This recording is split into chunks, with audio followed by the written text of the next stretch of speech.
بالله السميع العليم من الشيطان اللعين الرجيم. بسم الله الرحمن الرحيم. الحمد لله المعروف من غير رؤية والخالق من غير روية الذي لم يزل قائما دائما إذ لا سماء ذات أبراج ولا ليل داج ولا بحر ساج ولا أرض ذات مهاد ولا خلق ذو اعتماد. والصلاة والسلام والتحية والإكرام على نبي الرحمة وخازن المغفرة وقائد الخير والبركة ومنقذ العباد من الهلكة سيدنا ومولانا أبي القاسم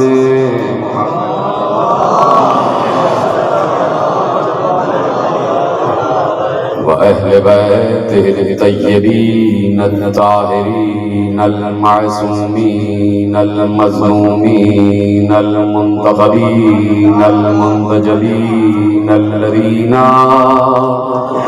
أذهب الله عنهم الرجس وطهرهم تطهيرا.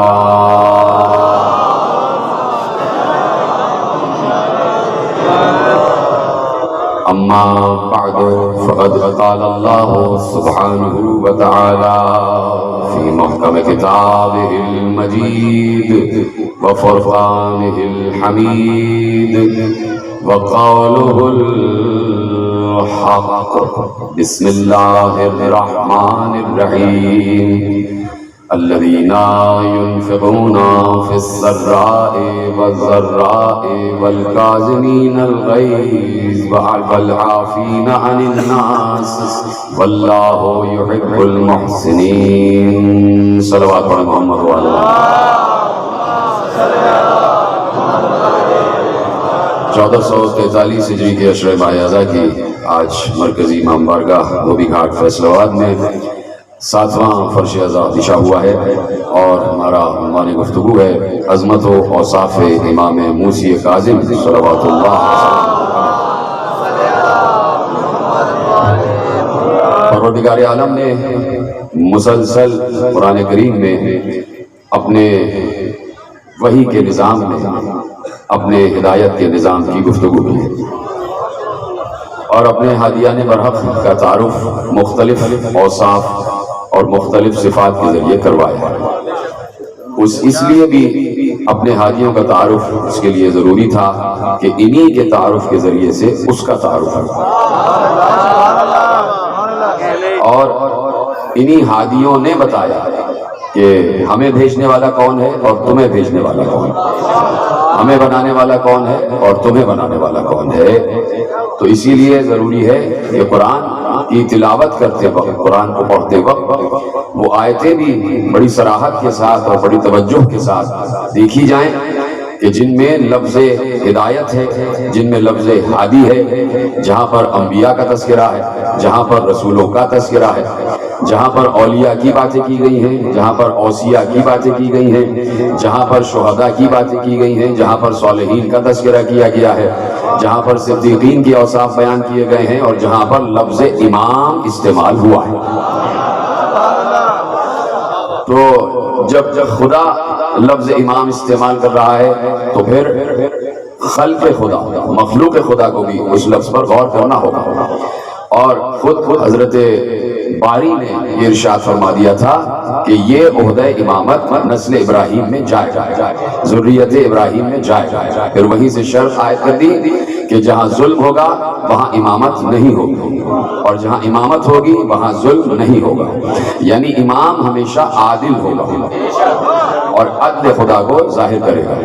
تو اب اس عدل کے نظام کو امامت کے نظام میں تلاش کیا جائے گا، اور امامت میں عدل کو تلاش کیا جائے گا۔ لہٰذا اگر میں اپنے کچھ دوستوں کے ساتھ مل کے اپنے کسی حلقے میں کسی کو امام منتخب کر لیتا ہوں تو از روئے وحی قرآنی مجھ پر سب سے بڑی ذمہ داری عائد ہوتی ہے، مجھ پر اور میرے تمام احباب پر سب سے بڑی ذمہ داری عائد ہوتی ہے کہ میں جسے چن رہا ہوں ہمیں سب کو یہ اطمینان ہونا چاہیے کہ یہ عادل بھی ہے یا نہیں۔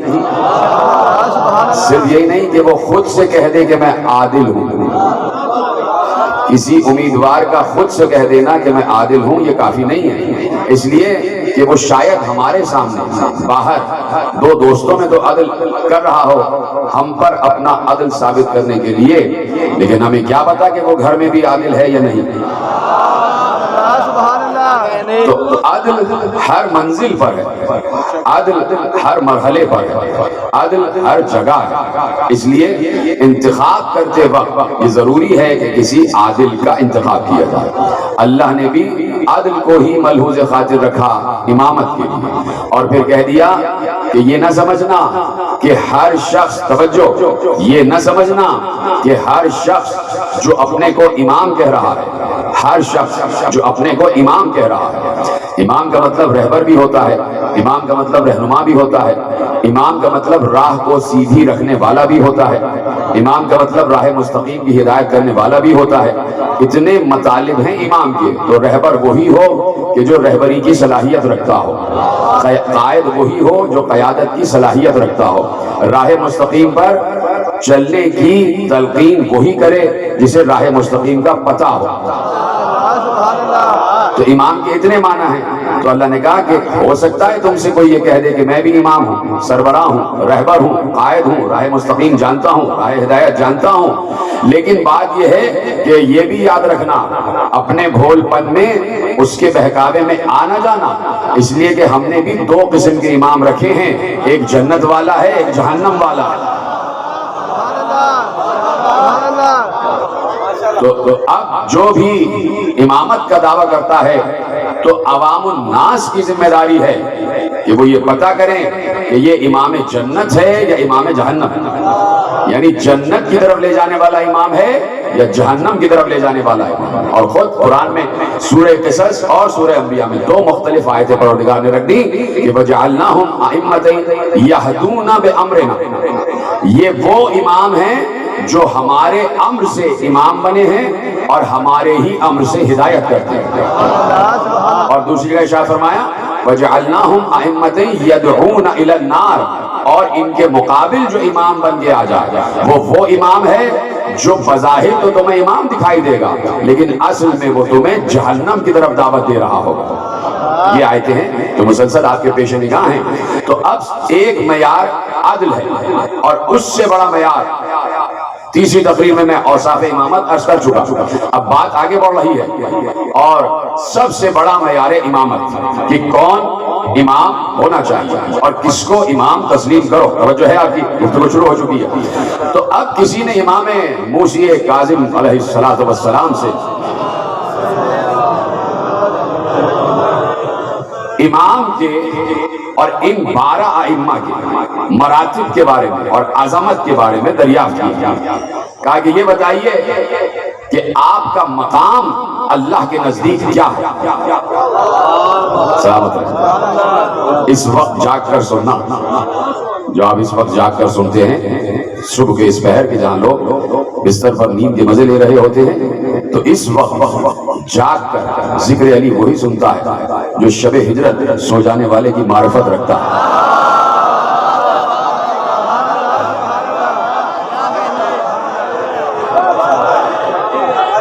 سلامت ہے،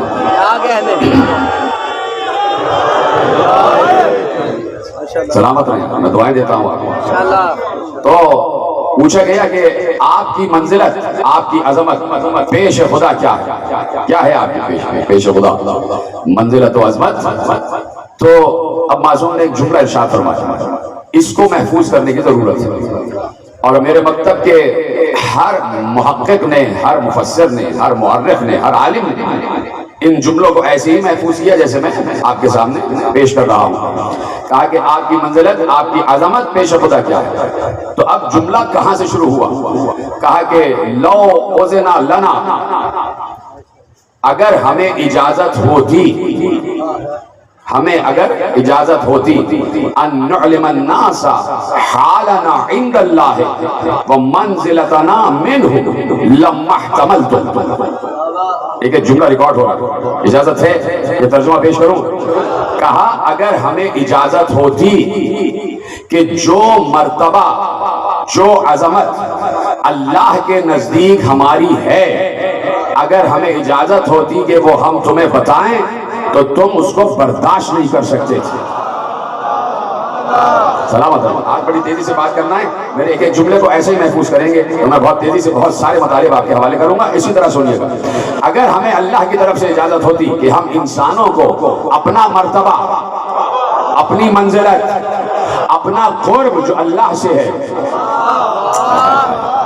دیکھیے آپ چپ ہو گئے، اب قرآن کی آیت مجھے پڑھنا پڑے گی، میں اس لیے آپ سے کہتا ہوں کہ تیزی سے بولیں تاکہ میں اگلے جو باتیں وہ جلدی سے آپ تک پہنچا دوں۔ پھر آپ چپ ہوتے ہیں تو میں رک جاتا ہوں، مجھے یہ بات پڑھنی نہیں تھی جو آپ نے مجھ سے پڑھوا لی، ابھی جو پڑھوانا جا رہے ہیں تیزی سے بولیں تاکہ میں جلدی سے آگے بڑھوں۔ جب بچہ چپ ہوتا ہے تو پھر مجھے رکنا پڑتا ہے، یہ میری مجبوری ہے، یہ میرا ایک مسئلہ ہے کہ میں سمجھتا ہوں کہ میری بات سمجھی نہیں گئی، پھر میں رکتا ہوں، پھر تقریر طویل ہو جاتی ہے، یہ وجہ ہوتی ہے تقریر طویل کی۔ اگر آپ ساتھ ساتھ بولتے رہے تو میں جلدی جلدی بڑے موٹے موٹے مسائل آپ کے حوالے کر دوں گا، جیسے اس جملے کو آپ نے محفوظ کیا تھا ویسے اگلے جملوں کو بھی محفوظ کیا کریے۔ تو جو ہماری منزلت اور ہماری عظمت اللہ کے نزدیک ہے، تو یہ جو لفظ میں نے قرب استعمال کیا، نزدیک، کیا کہا کہ اگر ہمیں اجازت ہوتی کہ تمہیں بتا دیں کہ ہم اللہ کے کتنے قریب ہیں، ہماری عظمت اس کے پیش نگاہ کیا ہے، تو تم اس کو برداشت نہیں کر سکتے تھے۔ تو بات تو یہ ہے کہ ہر انسان سے اللہ نے کہا ہے نحن اقرب الیہ من حبل الورید، ہم تمہاری شہرک سے زیادہ قریب ہیں۔ یہ قرب تو ہمارا اور اللہ کا بھی ہے، ہماری شہرک سے بھی زیادہ اللہ قریب ہے۔ وہ کون سا قرب ہے کہ جسے آل محمد بیان کر دیتے اور ہم برداشت بھی نہ کر پاتے؟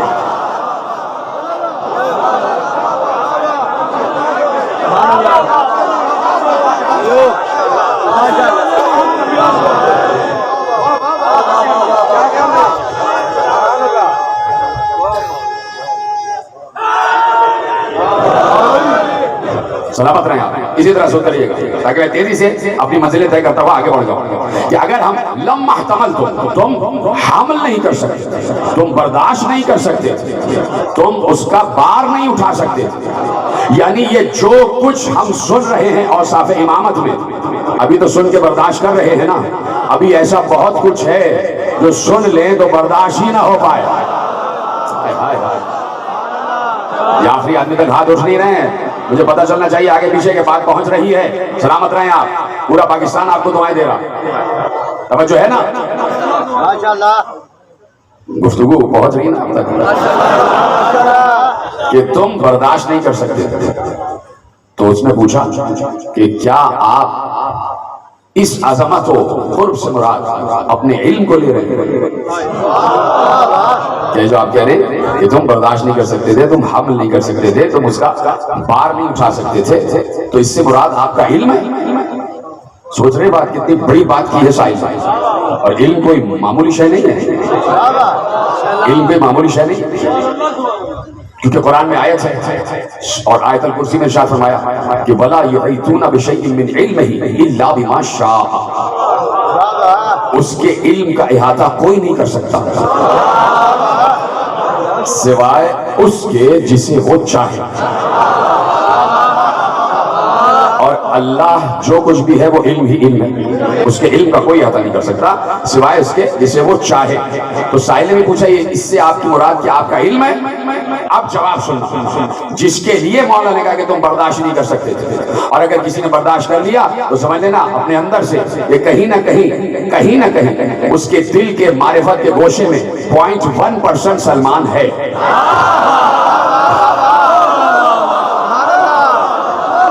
اب جو بات ہونے جا رہی ہے توجہ ہے نا، تو اب اگر کوئی برداشت کر لے تو جو میں نے کہا وہی جملہ ذہن میں دوبارہ دوہرا لینا، کیا اس سے مراد آپ کا علم ہے؟ میرے ساتھ میں امام سے پوچھا جا رہا کیا اس سے مراد آپ کا علم ہے؟ میرے مولا نے کہا العلم ایسر من ذالک، علم تو اس سے چھوٹی چیز ہے، علم تو اس سے چھوٹی چیز ہے۔ اب سائل حیران ہو گیا کہ مولا پھر کیا بات ہے؟ کہ سنو، اب امامت کا سب سے بڑا وصف امام نے بیان کیا کہ ان الامام وقر لارادۃ اللہ، امام اللہ کے ارادے کا گھر ہوتا ہے، جو وہ سوچتا ہے وہ یہ سوچتا ہے۔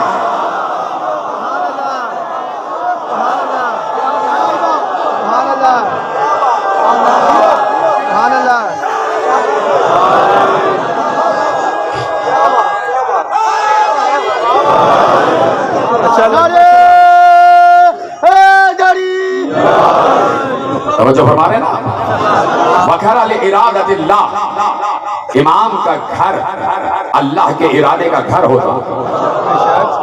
بھئی کوئی نہ کوئی مقام ارادہ تو ہونا چاہیے، اس لیے کہ وہ ہماری طرح کا وجود تو رکھتا ہے، جسم ہماری طرح کا نہیں رکھتا۔ جب جسم نہیں رکھتا تو ارادہ کہاں رکھتا ہے؟ کسی نہ کسی دل کو تو انتخاب کرے گا کہ جو یہ دل سوچے گا گویا میں نے سوچا ہے، جو ان کا ارادہ ہے وہ میرا ارادہ ہے، جو میرا ارادہ ہے وہ ان کا ارادہ ہے۔ اللہ جب تک سمجھ میں نہیں آئے گا، جب تک ملا اللہ کو اپنے جیسا سمجھے گا، تب تک امام سمجھ میں نہیں آئے گا۔ اللہ بہت بلند ہے، اللہ کیا ہے ذرا تنہائی میں سوچا کرو، وہ ان تمام جذبات سے آری ہے، جو جذبات و احساسات مخلوقات کے ہیں۔ اس لیے ضروری ہے، جو میں تقریر عرض کر چکا، صرف ایک جملہ دہراتا ہوں تاکہ دلیل ہو جائے کہ میرے مولا موسیٰ کاظم علیہ السلام نے جب محمد و علی کی بات کی، تو تیسری تقریر 3 دن پہلے کی تقریر میں نے عرض کیا تھا کہ ظاہرہما بشریت و باطنہما لاہوتیت، ان کا ظاہر بشر ہے اور باطن میں یہ اصل میں وہاں کے لاہوتی ہیں، اس لیے بشر کے جسے میں آئے تاکہ ہم انہیں دیکھ سکیں، اور اللہ ایسا نہیں کرتا کہ کسی بشر میں آ جائے، اس لیے کسی ایسے کو بنانا ضروری تھا کہ جو اس سے اس حد تک مختلف ہو کہ وہ نظر آ رہا ہے، وہ نظر نہیں آ رہا، یہ نظر آئے، باقی جو کچھ وہ نظر آ کر سکتا ہوتا تھا وہی کچھ انہیں بھی نظر آ کر سکنا ہوتا ہے۔ جتنے جملہ آپ تک پہنچ گیا۔ اور دوسری بات کیا ہے؟ کل میں نے آیت آپ کے حوالے کی کہ قل لا اقول لكم عندي خزائن اللہ ولا اعلم الغیب ولا اقول لكم انی ملک ان اتبع الا ما یوحى الی۔ ٹھیک ہے، آیت آپ کے سامنے پیش کی دیجئے، اے نبی ان سے کہہ دیجئے کہ میں نے تم سے یہ نہیں کہا کہ میرے پاس غیب کے خزانے ہیں، میں نے تم سے یہ نہیں کہا کہ میں عالم غیب ہوں، یاد آ گیا، اور میں نے تم سے یہ نہیں کہا کہ میں ملک ہوں یا بشر ہوں۔ فَهَلْ يَسْتَوِي الْأَعْمَى وَالْبَصِيرُ، پوچھئے کہ کیا اندھا اور دیکھنے والا برابر ہو سکتے ہیں؟ اس کے بعد جب 3 دعوے کر دیے کہ میں نے تم سے، ان سے کہہ دیجئے، اللہ کہہ رہا ہے ان سے کہہ دیجئے، دیکھیے لفظ قل نے ہی اس بات کو ثابت کیا، یہ ابھی بھی میں آپ کے حوالے کرتا ہوں جملہ، لفظ قل قرآن میں آیا ہے نا، قل هو اللہ احد، قل اعوذ برب الناس، قل اعوذ برب الفلق، قل یا ایھا الکافرون، قل اعملوا، قل لا اسألکم، اور یہاں پر قل لا اقول لکم عندی خزائن اللہ، اللہ اپنے نبی سے کہہ رہا ہے آپ ان سے کہہ دیجئے آپ ان سے کہہ دیجئے، آپ ان سے کہہ دیجئے یا اللہ تو ہماری شرح کے قریب ہے، تو خود کہہ دے، تو ہماری شہرہ کے قریب ہے تو خود کہہ دے. یہی دیکھیں نا، اسی بات کو سمجھانے کے لیے مولا کا یہ جملہ دلیل بن رہا ہے کہ جیسے ہی ہم نے پروردگار سے پلٹ کے کہا کہ پروردگار تو خود ہماری شہرہ کے قریب ہے، تو خود ہم سے کہہ دے. بار بار نبی سے کیوں کہہ رہا ہے تم کہو تم کہو تم کہو؟ تو یہی تو بات ہے کہ جس کے لیے اللہ کہہ رہا ہے کہ میں تم سے نہیں کہہ سکتا، اس لیے کہ میں تمہیں نظر نہیں آتا. وہ کہے جو تمہیں دکھائی دے اور تم جیسا ہو. اس لیے اپنی بات کہلوانے کے لیے نور کو لباس بشر پہنا کر بھیجا. جی چلیں آپ نے جملہ محفوظ کیا. تو اب کہا قل، ان سے کہہ دیجیے کہ میں نے تم سے یہ نہیں کہا کہ میرے پاس غیب کے خزانے ہیں، میں نے تم سے یہ نہیں کہا کہ میں عالم غیب ہوں، میں نے تم سے یہ نہیں کہا کہ میں ملک ہوں فرشتہ ہوں، میں تو وہی کرتا ہوں جو وہی کہتی ہے. یہ جملے دینے کے بعد یہ کیوں کہا کہ کیا اندھا اور بینا برابر ہو سکتے ہیں؟ جملے اتنے بڑے کہہ دیے کہ میرے پاس یہ نہیں ہے یہ نہیں ہے یہ نہیں ہے، تو اب یہ جملہ کیوں کہا کہ کیا اندھا اور دیکھنے والا برابر ہو سکتے ہیں؟ افلا تتفکرون، تم غور و فکر کیوں نہیں کرتے؟ یعنی اسی آیت پر غور و فکر کرنا ہے، اسی آیت پر غور و فکر کرنا ہے. غور و فکر کرنے کے بعد اس آیت کی تشریح و تفسیر و تعبیل جب آئی تو اس میں ایک ہی جملہ ہے، ایک ہی جملہ. اس آیت کے باطن میں جملہ چھپا ہوا ہے، یہ جو کہا گیا کہ پیغمبر ان سے کہہ دو کہ میں نے تم سے یہ نہیں کہا کہ میرے پاس غیب کے خزانے ہیں، میں نے تم سے یہ نہیں کہا کہ میں عالم غیب ہوں، میں نے تم سے یہ نہیں کہا کہ میں ملک ہوں. یہ تو وہی کہہ رہی ہے، یہ تو وہی کہہ رہی ہے. اور جو کچھ میرے علم کا اظہار ہو رہا ہے اللہ مجھ کو بتاتا جاتا ہے، میں تمہیں بتاتا جاتا ہوں. اب اللہ کہہ رہا ہے سمجھتے کیوں نہیں؟ کیا تم بھی اندھوں کی طرح اندھے ہو؟ تو اس کی تعبیر یہ ہے کہ اب سننا، کلیدی جملہ دے رہا ہوں، نتیجہ اس آیت کا نتیجہ آپ کے حوالے کر رہا ہوں. اس آیت کے ذیل میں نتیجہ صرف یہ ہے کہ جو چاہنا مصطفیٰ اور آل مصطفیٰ کی شان میں بیان کرنا، جتنے فضائل چاہنا مصطفیٰ اور آل مصطفیٰ کی شان میں بیان کرنا، جتنے معجزات چاہنا مصطفیٰ اور آل مصطفیٰ کی شان میں بیان کرنا، جو اختیار و اقتدار چاہنا مصطفیٰ اور آل مصطفیٰ کی شان میں بیان کرنا، جو کچھ تمہارے ذہن میں آئے مصطفیٰ اور آل مصطفیٰ کی شان میں بیان کرنا. بس صرف اتنا سا خیال رکھنا اور اتنا سا فرق رکھنا کہ اللہ کے پاس جو کچھ بھی ہے وہ اس کا ذاتی ہے اور آل مصطفیٰ کے پاس جو کچھ ہے وہ اللہ کا دیا ہوا ہے.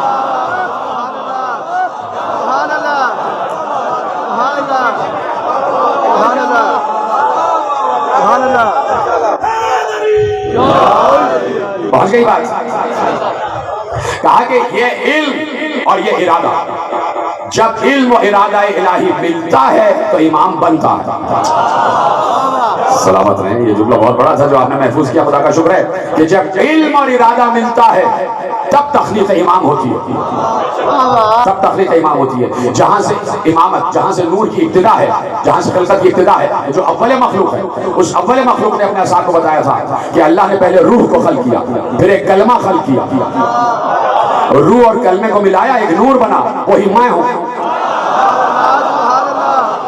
روح اور کلمہ، اب سمجھ میں آیا کہ روح اور کلمہ ہے کیا؟ اس روح اور کلمے میں ایک علم ہے، ایک ارادہ ہے. جیتے رہے آپ کہ جہاں علم اور ارادہ ملتا ہے وہاں نور کامل کی تخلیق ہوتی ہے، اور پھر وہ نور کامل اپنے علم کا اظہار کرتا ہے تاکہ اس کا ارادہ سمجھ میں آ جائے. یہ سب آپ کی وجہ سے جملے آپ کے حوالے کر رہا ہوں. وہ علم کا اس لیے اظہار کرتا ہے تاکہ ارادہ خدا سمجھ میں آ جائے، اور ارادہ خدا اس کا دل ہوتا ہے، تاکہ وہ سلونی کہہ کے بتائے تمہیں پتہ ہے ممبر پہ کون بیٹھا ہے؟ مکمل ارادہ الہی بیٹھا ہوا ہے. سلونی کہہ کے امام بتاتا ہے کہ میں علم کا اظہار اس لیے کر رہا ہوں تاکہ تم ارادہ الہی کے جسم کو دیکھ لو، تاکہ تم وَقَرَعُ بِإِرَادَةِ اللَّهِ. امام اللہ کے ارادے کا گھر ہوتا ہے، یعنی پورا کا پورا گھر ہے، چاہے اپنے گھر میں ہی کیوں نہ ہو، چاہے محراب مسجد میں کیوں نہ ہو، چاہے مصلی عبادت پر کیوں نہ ہو. اور وہی ارادہ جب ممبر پہ آ جائے تو ممبر پہ گھر ہوتا ہے، اور پھر علم کا اظہار کرتا ہے تاکہ ارادہ الہی سمجھ میں آ جائے. تو علم کا اظہار ضروری ہے، اور علم کا اظہار اس لیے ضروری ہے کہ اللہ بار بار کہہ رہا ہے کہ اندھا اور دیکھنے والا برابر نہیں ہے. قل هل يستوي الذين يعلمون والذين لا يعلمون، بڑی مشہور آیت ہے، ان سے پوچھئے کہ کیا عالم اور جاہل برابر ہو سکتے ہیں؟ جب آیت کہہ رہی ہے تو جواب دینا تو ہر مسلمان پر واجب ہے. اللہ پوچھ رہا ہے قل هل يستوي الذين يعلمون والذين لا يعلمون، اے نبی ان سے پوچھئے، ان سے پوچھئے.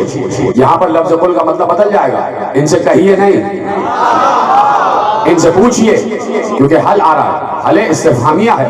کہا ان سے پوچھئے کہ کیا عالم اور جاہل برابر ہو سکتے ہیں؟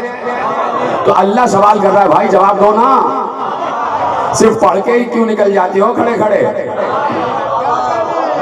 صرف کھڑے کھڑے پڑھ کے ہی کیوں آگے بڑھ جاتے ہو؟ جب یہ آیت آئے تو ہر مسلمان پر واجب ہے کہ اللہ کو جواب بھی دے. تو آج بھی اللہ پوچھ رہا ہے نا، بولیے ہاں یا نہیں؟ آیت بھی آج بھی آیت ہے نا کہ هل يستوي الذين يعلمون والذين لا يعلمون، لیکن آیت براہ راست شروع نہیں ہو رہی. اللہ براہ راست ہم سے نہیں پوچھ رہا، اللہ آج بھی براہ راست ہم سے نہیں پوچھ رہا. لفظ قل آج بھی آیت میں لگا ہوا ہے. ہونا تو یہ چاہیے تھا کہ جب نبی جا رہے تھے 11 ہجری کو، تو اس سے پہلے اللہ کہتا اے نبی ان سے ابھی اعلان کر دو کہ جہاں بھی قرآن میں جہاں بھی قرآن میں لفظ قل ہے، آج سے وہ لفظ قل میں ہٹا رہا ہوں، اس لیے کہ جس سے کہلوا رہا ہے وہی اس دنیا سے جا رہا ہے. جب میں ہی نہیں ہوں تم سے پوچھے گا کون؟ اللہ نے لفظ قل کو نہ ہٹا کر بتایا کہ نبی کل بھی زندہ تھا، آج بھی زندہ ہے، قیامت تک زندہ رہے گا. سبحان اللہ، سبحان اللہ، سبحان اللہ، سبحان اللہ.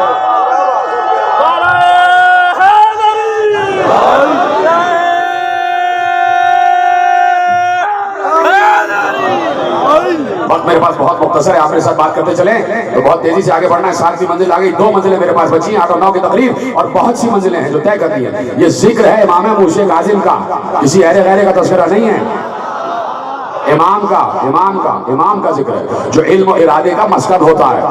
تو 10 تقریریں ناکافی ہیں، 10 تقریریں ناکافی ہیں. جتنا بھی حوالے کر رہا ہوں اس کو دیکھتے چلے جائیے. صاحبان میں بھی کر رہا ہوں، وہاں الگ بات ہو رہی ہے، سوائے چند جملوں کے جو ملتے ہیں اور ضروری ہوتے تمہید کے، باقی وہاں الگ بات ہو رہی ہے. تو 2 اشرے تو ویسے ہی ہو گئے، 2 اشرے تو ویسے ہی ہو گئے. اس لیے چاہتا ہوں میرے ساتھ دیتے جائیں اور بتاتے جائیں کہ جملے پہنچ رہے ہیں. تو اب اللہ کہہ رہا ہے کہ کیا عالم اور جاہل برابر ہو سکتے ہیں؟ تو اللہ سوال کر رہا ہے نا، تو جواب دینا تو ہر مسلمان پر واجب ہے. ابھی اگر کوئی صدر مملکت جواب سوال کر لے تو فوراً چلے جاؤ گے ایوان صدر میں جواب دینے کے لیے سلام کرتے ہوئے. اللہ سوال پوچھ رہا ہے. جب بھی کوئی حافظ قرآن، قاری قرآن، جب بھی کوئی قرآن کی تلاوت کرنے والا کسی بھی مسلک سے تعلق رکھتا ہو، جب بھی اس آیت پر پہنچے تو اسے جواب دینا چاہیے دل میں ہی. جیسے کہ ہمارے ائمہ نے کہا کہ جب سورہ رحمان پڑھو اور اس میں جہاں جہاں یہ آیت آ جائے فَبِأَيِّ آلَاءِ رَبِّكُمَا تُكَذِّبَانِ، بس تم اپنے رب کی کون کون سی نعمتوں کو جھٹلاؤ گے. تو امام نے کہا جب بھی آیت آئے فوراً جملہ کہو پروردگار میں تیری کسی نعمت کو جھٹلانے والا نہیں ہوں. لا بشیء من آلائک یا رب اکذب، فوراً یہ جملہ کہو کہ میں تیری کسی نعمت کو نہیں جھٹلا سکتا. کہا مولا نے کہ جب اللہ کہے فبأي آلاء تو فوراً اسی وقت پڑھتے پڑھتے اس وقت بانگ دوہل بلند آواز سے اس کے بعد یہ پڑھو کہ پروردگار لا بشیء من آلائک یا رب اکذب، پروردگار میں تیری کسی نعمت کو پروردگار جب میں چھوٹی موٹی نعمتوں کو نہیں جھٹلا سکتا تو نعمت غدیر کو کیسے جھٹلا دوں.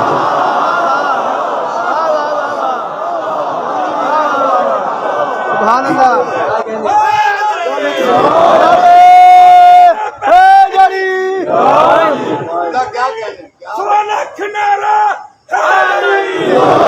سلامت رہے آپ. توجہ ہے. تو اب اللہ پوچھ رہا ہے کہ کیا عالم و جاہل برابر ہو سکتے ہیں؟ تو جواب اب سب مل کے دینا. میں آیت پڑھ رہا ہوں، جواب سب دیں گے ہاں یا نہیں. آپ پر منحصر ہے، ہاں کہہ دو یا نہیں. اور پوری امت کا بوجھ اس وقت آپ کے کانوں پر. اب آپ کو بتانا ہے ہاں یا نہیں. اس لیے کہ جو آپ کا جواب ہوگا وہی سب کا جواب ہوگا. اس لیے کہ آپ کا تذکرہ قرآن میں ہے ان من شیعتہ لابراہیم. اس لیے پوری امت کا بوجھ آپ کے کاندھوں پر، سب کو آگے پیچھے دائیں بائیں جواب دینا ہے. قرآن اللہ پوچھ رہا ہے قل هل يستوي الذين يعلمون والذين لا يعلمون، اے نبی ان سے پوچھئے کہ عالم اور جاہل برابر ہیں. زور سے بولو. نہیں. آپ سب نے جواب دے دیا، خدا تک پہنچ گیا. ارے بھائی امت مسلمہ سے اب خطاب ہو رہا ہے کہ جب عالم اور جاہل برابر نہیں ہیں تو جب کوئی جاہل 70 مرتبہ یہ کہہ دے کہ اگر علی نہ ہوتے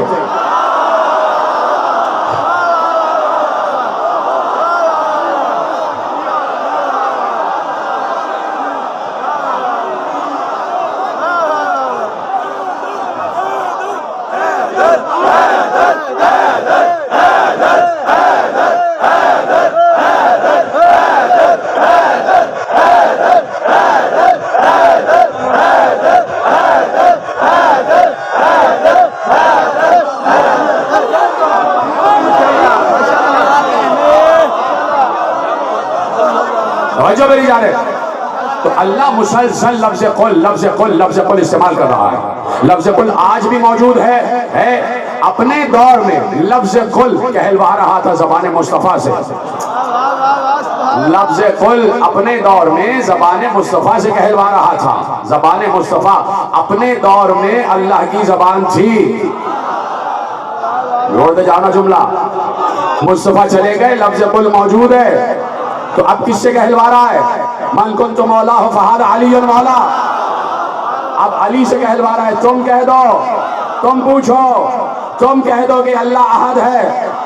اللہ کو احد وہی کہے یا تو جس نے اس احد کو دیکھا ہے یا جسے اس احد نے بتایا ہے. وہ دیکھ تو اسے کوئی بھی نہیں سکتا, اسے تو کوئی نہیں دیکھ سکتا. خود علی نے کہا تھا کہ اسے دیکھا ہی نہیں جا سکتا. ہاں, دل میں اگر معرفت کی آنکھ ہے تو دکھائی دے گا. اب علی تو چلے گئے 40 ہجری میں, اب کیوں ہے لفظ قل؟ اب ڈھونڈو نا کون زبان خدا ہے, تو سوائے ایک کے کوئی اور نہیں, نام ہے حسن.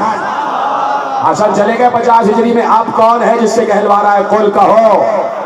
تو حسن تو 50 ہجری میں چلے گئے, تو اب حسن جاتے جاتے کہہ رہے حسین زبان خدا ہے, حسین زبان خدا ہے. تو اب حسین کے ذریعے سے لفظ قل کہلوا رہا ہے. تو حسین 61 ہجری کو چلے گئے, اب کس کے ذریعے سے لفظ قل کہلوا رہا ہے؟ قل کا لفظ تو آج بھی موجود ہے. تو حسین نے کہا علی ابن الحسین, میرا بیٹا زین العابدین. تو کہا کہ اب زین العابدین کی زندگی میں لفظ قل یعنی زین العابدین زبان خدا.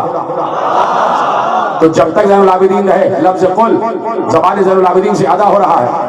زین العابدین چلے گئے, اب کون؟ ڈھونڈتے جاؤ. کہا اب وہ آیا ہے جو اس محمد کی طرح نام ہی محمد ہے, وہ محمد مدینۃ العلم, یہ محمد باقر العلم. باقر العلم چلے گئے, اب کون زبان خدا جس کے ذریعے سے کہہ رہا ہے قل. تو باقر العلم سے پوچھنا کون؟ کہا کہ صادق, کل نبی صادق زبان خدا تھا, آج امام صادق زبان خدا. صادق چلا گیا تو اس سے پوچھو نا اب کون جس کی طرف وہ اشارہ کرتے, سمجھے نا, اسی کی زبان خدا ہے. تو اب صادق نے کہا یہ جھولے میں لیٹا ہوا موسیٰ ابن جعفر, تو موسیٰ کاظم اپنے دور میں زبان خدا, ان کی زبان سے کہلوا رہا تھا قل. ان سے کہہ دو. تو جو زبان خدا ہو اسے کسی کی پرواہ نہیں ہوتی کہ چاہے احترام کرے چاہے گستاخی کرے, اس لیے کہ ایک کی گستاخی سب کی گستاخی ہے, ایک محمد کی گستاخی سارے محمدوں کی گستاخی ہے. تو اب ضروری ہے کہ بتائے کہ میں کون ہوں. ان الامام بقرہ لارادۃ اللہ, ہاں ہم ارادہ خدا کا مسکن ہے, اور علم کا اظہار اس لیے کرتے ہیں تاکہ ارادہ سمجھ میں آتا. پہنچ گیا نا واپس اسی مقام پر, علم کا اظہار اس لیے کرتے ہیں. اتنی تیزی سے گفتگو کرتا ہوں کہ یہ گفتگو اگر کوئی اپنے نارمل اسٹائل سے کرے تو 2 گھنٹے بولے گا. میری تقریر لکھیں اور اس کے الفاظ گنے کہ کتنے کر رہا ہوں, اور یہ آپ کی وجہ سے ہو رہا ہے. خدا آپ کو سلامت رکھے. میں تیزی سے بات کرتا ہوں, آپ جا کے دیکھیے گا ہر جگہ یہ میرا انداز نہیں ہوتا, لیکن آپ چونکہ علم کی اور فہم کی اور شعور کی بلندیوں پر اس وقت چونکہ صبح کا وقت ہوتا ہے, وہ ذہن انسانی بڑی تیزی سے کام کرتا ہے. سمجھے اس بات کو؟ اس لیے کہا گیا ہے کہ فجر کے وقت اٹھا ضرور کرو اور طلوع شمس تک سویا نہیں کرو, اس لیے کہ سارے انسانی خبا اس وقت جاگ رہے ہوتے ہیں اور اپنا کام کر رہے ہوتے ہیں. ہر چیز فیکٹری میں صحیح ہو رہی ہوتی ہے. تو سلامت رہیں آپ, اور جہاں جہاں ممکن ہے جہاں جہاں باتیں بول رہی ہیں, خدا سب کو سلامت رکھے. دوسرے عشرے والے مجھ سے شکوہ نہ کریں کہ آپ فیصلہ آباد والوں کی تعریف کرتے. بھائی سب کے سب امامی ہیں, سب کے سب غدیری ہیں, سب کے سب ذہین ہیں, سب کے سب سلمانی. علم کا اظہار اس لیے تاکہ ارادہ سمجھ میں آ جائے. اور بعض اوقات تو سوالات بھی ایسے کیے گئے کہ خود بخود معاملات ایسے ہو گئے کہ جب کسی سے جواب نہ ملا تو پلٹ کے یہاں آنا پڑا, ادھر ادھر بھٹکے, جب جواب نہ ملا تو پلٹ کے یہاں آنا پڑا اور پوچھنا پڑا اور بتانا پڑا. علی ابن ابطین میرے مولا موسیٰ ابن جعفر علیہ السلام کے پاس تشریف فرمائے, بڑا نواز سے درود پڑھے محمد و آل محمد. سوالات چاہنے والا ایسا ہی ہوتا ہے کہ جب بھی کسی عالم کی بس میں بیٹھو وقت ضائع نہ کرو, کوئی نہ کوئی سوال ضرور کرو. عالم ہوگا تو بالکل دیانت کے ساتھ بتا دے گا کہ معلوم ہے یا نہیں معلوم, اور امام ہوگا تو کبھی بھی نہیں کہے گا مجھے نہیں معلوم. امام تو کبھی نہیں کہتا کہ مجھے نہیں معلوم، لا ادری نہیں کہتا. تو علی ابن یقین صحابی امام نے امام سے پوچھا کہ مولا یہ بتائیے کہ کیا کسی نبی کو بخیل کہا جا سکتا ہے؟ بخیل سمجھ گیا، جسے آپ اپنی زبان میں کنجوس کہتے ہیں، اور یہ کنجوس بہت چھوٹا لفظ ہے، لیکن بخالت یہاں پہ بات کسی اور طرف جا رہی ہے. علی ابن یقین پوچھتے ہیں مولا کیا کسی نبی کو بخیل کہا جا سکتا ہے؟ مولا نے کہا نہیں کہا جا سکتا. تو اب دیکھیے یہ امامت ہے جس نے نبوت کی بھی حفاظت کی، کہ نہیں کہا جا سکتا. اب علی ابن یقین نے آیت پڑھی، کہا کہ جناب سلیمان علیہ السلام نے جب ملک مانگا تو کہا کہ رب اغفر لی وہب لی ملک لا ینبغی لأحد من بعدی، پروردگار مجھے ملک ایسا عطا کر جو میرے بعد کسی کو نہ ملے. کہا یہ بخالت نہیں ہے تو اور کیا ہے؟ ہائے ہائے ہائے، دیکھیے کتنا عجیب سوال کیا گیا. کہہ رہے ہیں کہ میرے بعد کسی کو نہ ملے. کہنا چاہیے تھا کہ پروردگار میری طرح سب کو ملک دے. کہا کہ یہ کیوں کہا کہ لا ینبغی لأحد من بعدی، کہ میرے بعد کسی کو نہ ملے. سنو جواب اتنا آسان نہیں ہوتا، یہ میرا جملہ، جواب اتنا آسان نہیں ہوتا. امام نے کہا سنو، ملک دو اقسام کے ہوتے، ملک کی دو قسمیں ہوتی. ایک وہ جو بزور شمشیر اور بذریعہ انتخاب حاصل کیا جاتا ہے. اسی میں بات کامل ہو گئی میرے عزیز. بولنا تو سب کا فریضہ تھا اس وقت، میں نے آپ کی ذہانت کی تعریف کی، آپ چپ ہو گئے. کا ملک دو قسم کے ہوتے، ایک وہ جو تلوار کے ذریعے حاصل کیا جائے یا انتخاب کے ذریعے حاصل کیا جائے.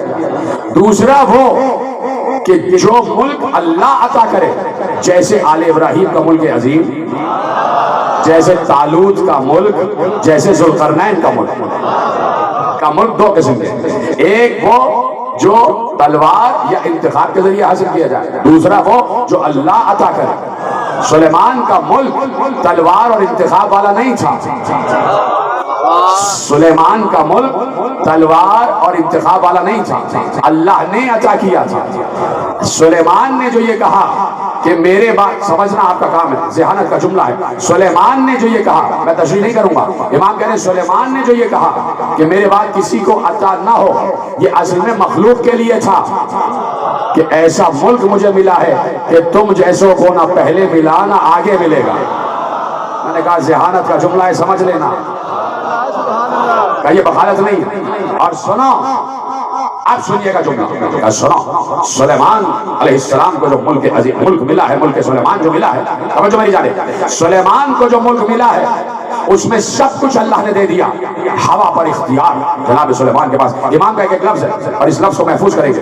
امام نے کہا ہوا پر اختیار سلیمان کو دے دیا، جنات پر اختیار سلیمان کو دے دیا، سرکش شیاطین پر اختیار سلیمان کو دے دیا. جنات سے کہتے تھے، سرکش شیاطین سے کہتے تھے، وہ سمندر کی تہوں میں اتر کر بہترین موتی نکال کے لاتے تھے. شیاطین اور جتنے جنات تھے وہ سلیمان کے لیے کام کرتے تھے. بڑے بڑے دیو ہیکل پہاڑ کے ٹکڑے اٹھا کے لاتے اور ہیکل سلیمانی تعمیر کرتے تھے. جنات اور شیاطین پر اختیار دے دیے، ہوا پر اختیار دے دیے، اتنا بڑا تخت سلیمان دے دیے، پرندوں کی بولیوں کا علم دے دیا، سلیمان کے وزیر کو اس میں اعظم دے دیا، کا سب کچھ تھا.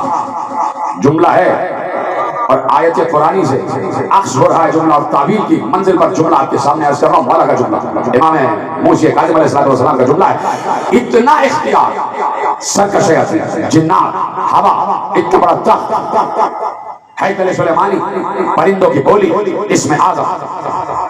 کہا کہ ایک پرندہ تھا ہدہد جو سر پر پرواز کر کے چلتا تھا. سلیمان نے کہا یہ کہاں گیا، اس وقت کہاں غائب ہو گیا، یہ آئے گا میں اسے قتل کر دوں گا. یہ کیوں نہیں آیا؟ کہا اس لیے جلال آیا کہ ہدہد کو یہ علم تھا، وہ جناب سلیمان کے لیے جب پرواز کرتا تھا تخت، تو وہ دیکھ کر بتاتا تھا کون سی زمین پر پانی ہے اور کون سی زمین پر پانی نہیں ہے. کا اتنا علم سلیمان کے پاس تھا، لیکن یہ علم ان کے پاس نہیں تھا، اس لیے پرندہ ساتھ رکھا ہوا تھا.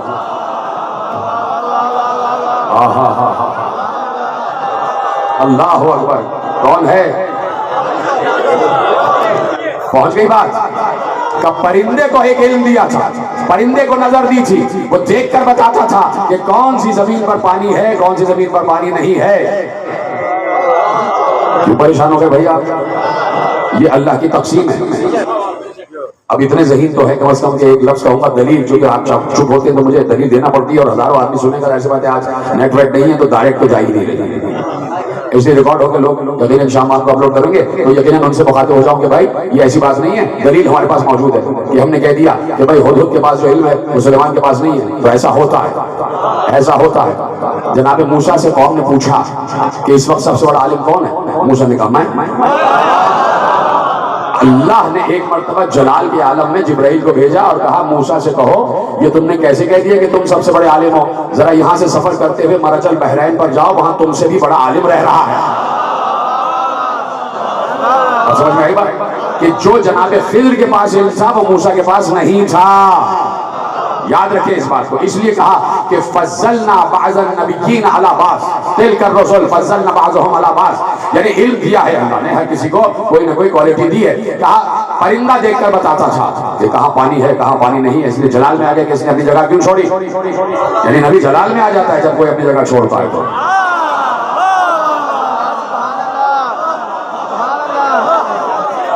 اس لیے کہ وہ پانی کی تلاش کر کے بتاتا تھا اور ہوا میں تخت پرواز کر رہا تھا، تو کہا سنو سنو، ذہین ہے تو مولا کا جملہ سمجھیں گے اور مومن ذہین ہوتا ہے۔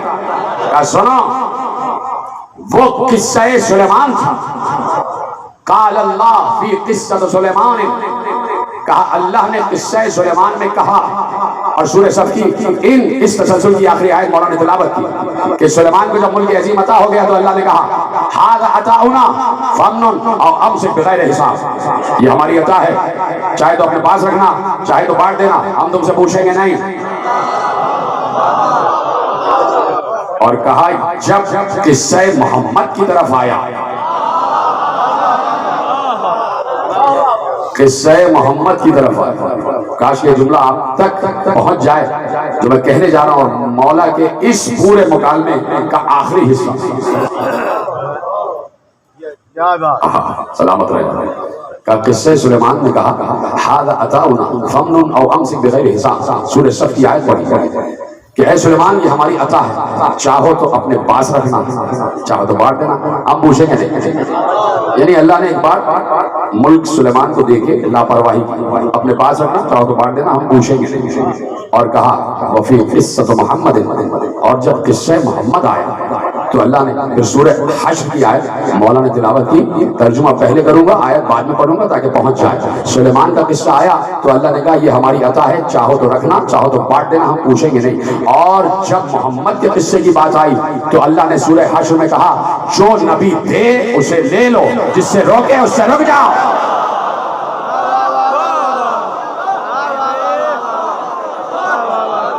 ما آتاکم الرسول فخذوہ، جو رسول دے اسے لے لو،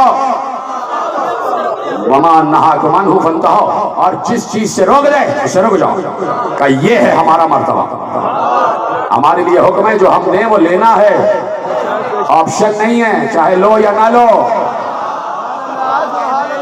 پھر پوچھا کہ ارشاد فرمائیے نطاق کیا، نون دوئے الف قاف، یہ نطاق کیا؟ تو کون جانے نطاق کیا ہے؟ آج بھی کون جانے نطاق کیا ہے؟ اب میں امام کی زبان سے بتاؤں گا تو لوگ جانیں گے۔ علی ابن عقیل پوچھ رہے ہیں نطاق کیا؟ تو بہت سے ابھی میں نے بتایا نا کہ لم احتملتم، اگر اظہار کرتے تو تم برداشت نہیں کر سکتے، صرف یہ جھلکیاں ہیں جو 1400 برس سے بیان کی جا رہی ہیں، صرف جھلکیاں ہیں جو 1400 برس سے بیان کی جا رہی ہیں، وہ برداشت نہیں ہو رہی،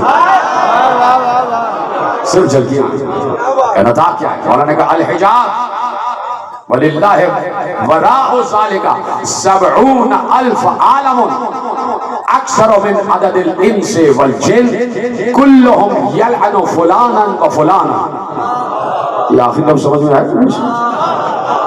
كلهم يلعن فلانا وفلانا۔ قرآن نے تو ایک لفظ استعمال کر دیا تھا کہ یوم یعز الظالم، سورہ فرقان، بسم اللہ الرحمن الرحیم۔ یوم، میں دیکھیے کچھ اپنے سامعین سے بات کہنا چاہتا ہوں کہ خطبے کے شروع میں جب میں آیت کریمہ تلاوت کرتا ہوں تو اس سے پہلے بسم اللہ الرحمن الرحیم کہہ دیتا ہوں. کچھ لوگ بہت زیادہ قابل بنتے ہیں تو میرے دوستوں سے کہتے ہیں کہ جب آیت پڑھتے ہیں تو بسم اللہ نہیں کہتے. یہ خطبے کے شروع میں آیت پڑھنے سے پہلے جو بسم اللہ ہے وہ پوری تقریر کی آیتوں میں شامل ہوتا ہے. یہ ضروری تھی بات. تو اب ارشاد فرما دیا سورہ فرقان میں کہ یوم یعض الظالم علی یدیہ یقول یا لیتنی اتخذت مع الرسول سبیلا یا ویلتى لیتنی لم اتخذ فلانا خلیلا. محشر کے دن ایک ظالم محشر میں ہوگا. ہم دکھائیں گے ظالم کو, دیکھو وہ یہ کر رہا ہوگا کہ اپنے ہاتھوں سے اپنے دانتوں سے اپنے ہاتھوں کو کاٹ رہا ہوگا اور کاٹ کاٹ کے کہہ رہا ہوگا اے کاش میں نے دنیا میں رسول کا راستہ اپنایا ہوتا اور اے کاش میں نے فلانے کو اپنا دوست نہ بنایا ہوتا. قرآن نے لفظ فلانا استعمال کیا اس لیے برا نہ مانیے گا. تو امام نے کہا کہ یہ نطاق الحجاب وَلِلَّهِ وَرَاءُ ذَلِكَ 70,000 عَالَمًا اکثر من عدد الانس والجن كلهم يلعن فلانا وفلانا. کہا نطاق ایک حجاب. اللہ اکبر تو کہتے تھے اگر سبحان اللہ نہیں کہہ سکتے. کہا نطاق ایک حجاب. اچھا جب نظر وسیع ہوتی ہے, اب حجاب کہوں تو کچھ لوگ سمجھتے ہیں جیسے یہ پردہ یہ پڑا ہوا یہ والا حجاب, یہ کوئی حجاب نہیں. یہ تو ہمارے لیے ہے کہ جو خواتین اور مردوں کے درمیان ہونا چاہیے حجاب. اب حجاب کیا ہے سنیے. کہا یہ نطاق ایک حجاب ہے. مولانا مرشد کاظم ارشاد فرما رہے ہیں نطاق ایک حجاب ہے جس کے دوسری طرف اللہ کے لیے 70,000 عالم. جس نے ہاتھ اٹھایا اس کو سلامت رکھے خدا. 70,000 عالمین ہیں. 70,000 عالمین جس کے لیے کہا جاتا ہے کہ رب العالمین. کا نطاق حجاب ہے. یہ ہاتھ میرے چھوٹے ہیں, اتنا ہی بڑا نہیں حجاب نہیں ہے. حجاب جہاں مشرق و مغرب کی وسعتیں بھی کم توڑ جاتی. اتنا بڑا تو ہاتھ نہیں کہ جو دنیا کو احاطہ کر سکے. اور یہ دنیا کبھی آپ غور کیجئے گا کہ دنیا ہے کیا اور دیکھا کریں یہ پورا ماحول. یہ سمجھ لیجئے کہ یہ ایک شامیانے کو آپ دیکھ لیں یہ پورا سورج ہے اور اس میں کہیں ایک ذرہ چپکا ہوا جو ہمیں نظر ہی نہیں آ رہا. یہ ہے ہماری دنیا. سمجھا. معصوم کہہ رہے ہیں نطاق ایک حجاب ہے جس کے دوسری طرف اللہ کے لیے 70,000 عالمین ہیں. جن عالمین میں جن اور انس کی تعداد, جن اور انس کی جو ان عالمین میں رہ رہے ان کی تعداد تمام جن اور انس کی تعداد سے کئی گنا زیادہ. اللہ اکبر. اس حجاب کے پار جو 70,000 عالمین ہیں ان میں جو مخلوق رہ رہی ہے اس کی تعداد تمہارے دنیا کے جن و انس کی تعداد سے کئی ہزار گنا زیادہ ہے. اور ان تمام لوگوں کا ایک ہی کام ہے کہ وہ ہمارے دشمنوں پر لعنت کر رہے ہوتے ہیں.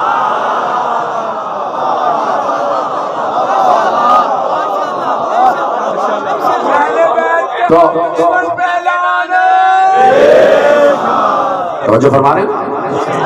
قل لا اسألكم علیہ اجرا الا المودۃ فی القربى کہ مودت قربا واجب ہے.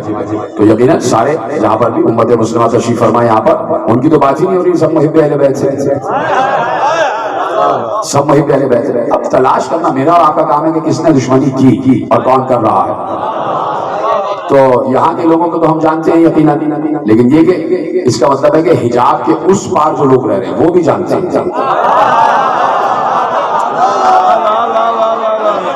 پہنچ رہی نا باتیں. آگے عرض کروں گا آپ کی اجازت سے. کیا کروں, وقت ایسا کامل ہوتا ہے. سوچ رہا ہوں کیا پڑھوں اور کیا چھوڑوں یقیناً, اور وقت بالکل کامل ہو رہا. اگر آپ کے پاس 10 منٹ ہیں تو مجھے دے دیں. مل کے آواز بلند درود پڑھے محمد و آل محمد.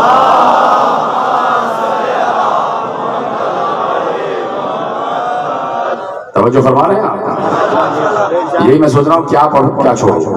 ابھی اسی ادھیڑ بن میں ہوں, لیکن بات علم کی ہے تو علم کی ہی بات کی جائے. علم کا ہی گوشہ آپ کے حوالے کرتا ہوں اور اجازت ہے. اور وہ حیات مرشد کاظم علیہ السلام سے, اس لیے کہ موضوع ہی امام ہے اور امام کی ہی حیات سے گوشے آپ کے حوالے کرتا ہوں. روایت کہتی ہے کہ خلیفہ وقت علم کا اظہار اس لیے تاکہ ارادے کا اظہار ہو جائے. یہ بات یاد رکھیے گا. روایت کہتی ہے کہ بادشاہ وقت خلیفہ وقت جو امام موسی کاظم کے دور میں بادشاہ تھا, نام لینے کی ضرورت نہیں, سب جانتے ہیں, وہ آیا اور حجۃ الوداع کا دور, حج خدا کا دور ہے اور زمانہ ہے حج کا, اور ایسے میں بادشاہ آ گیا. اور جس وقت اس نے طواف کرنا شروع کیا تو اس نے اپنے سپاہیوں سے کہا سب کو منع کر دو, جب میں طواف کروں کوئی طواف نہ کرے. اس چیز کو خدا نے ناپسند کیا کہ جس وقت میں طواف کروں گا کوئی طواف نہ کرے, سب کو دور ہٹا دیا گیا. بادشاہ مطاف میں داخل ہوا اور اسے طواف کرنا شروع کیا تو ایک مرد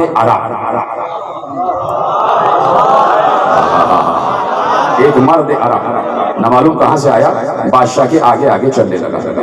سپاہی آگے بڑھے کہ بادشاہ نے منع کیا ہے تو سپاہیوں سے کچھ نہ کہا, بادشاہ سے کہا یہ وہ مقام ہے جہاں کسی خاص و عام کی تخصیص نہیں ہے, اللہ نے سب کو اجازت دی ہے. بولتے رہنا بھائی. اب میں شجاعت بتا رہا ہوں امامت کی, اب میں شجاعت دکھا رہا ہوں امامت کی. شجاعت کیا ہوتی ہے؟ اب تک تو تم نے قزم غیث سنا ہے کہ جلال پر قابو کیسے پاتے ہیں, آج جلال بھی تو سن لو نا امام کاظم کا, آج جلال بھی تو سن لو.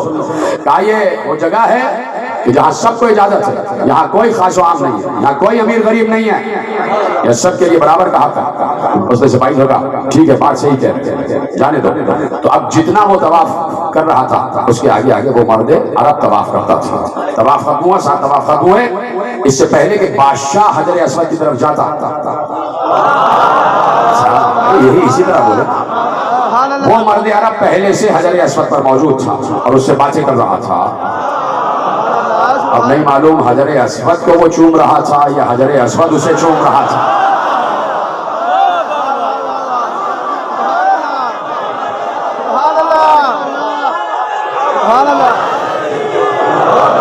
کہا حجر اسود کو چومنے کے بعد جا بادشاہ چلا مقام ابراہیم کی طرف, تو اس سے پہلے مقام ابراہیم سے متصل اس کا مصلی بچھا ہوا تھا مرد عرب کا, وہ نماز پڑھ رہا تھا.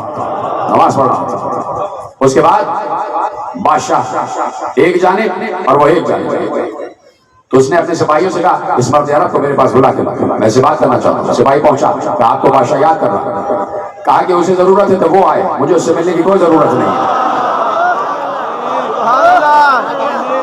مجھے اس سے ملنے کی کوئی ضرورت نہیں.